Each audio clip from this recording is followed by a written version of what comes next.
تو رب اغفر لی، یا اللہ مجھے معاف کر دے، مجھے بخش دے، وہب لی ملکن، اور عطا کر مجھ کو بادشاہت، لا ينبغی لأحد من بعدی،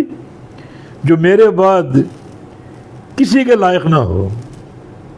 جو کسی کو نہ دے میرے بعد، ایسی بادشاہت دے دے۔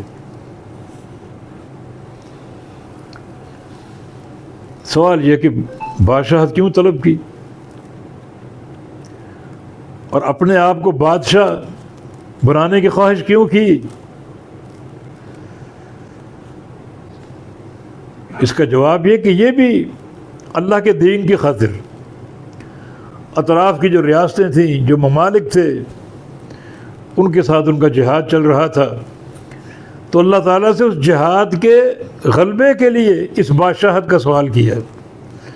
ایسی بادشاہت جو وسائل سے، اسلحے سے، قوت سے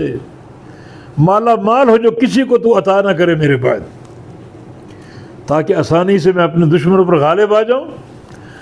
اور تیرے دین کی حکمرانی دنیا پر قائم کر دوں۔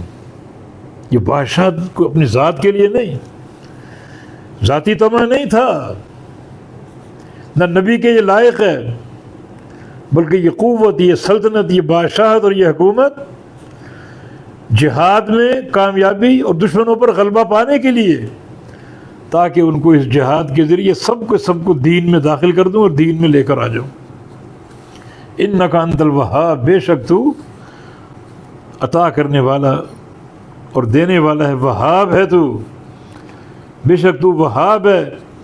تو سلیمان علیہ السلام کا بادشاہت کا سوال کرنا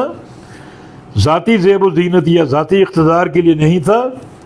بلکہ ایک قوت کا حصول مقصود تھا، ایسی قوت جو کسی اور کو ملے ہی نہ، تاکہ اطراف کے ساری حکومتوں پر، سارے ممالک پر میں جہاد کے ذریعے فتح حاصل کر لوں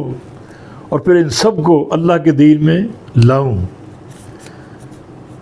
دین غالب آ جائے، دین کو تقویت ملے، یہ ان کا مقصود تھا۔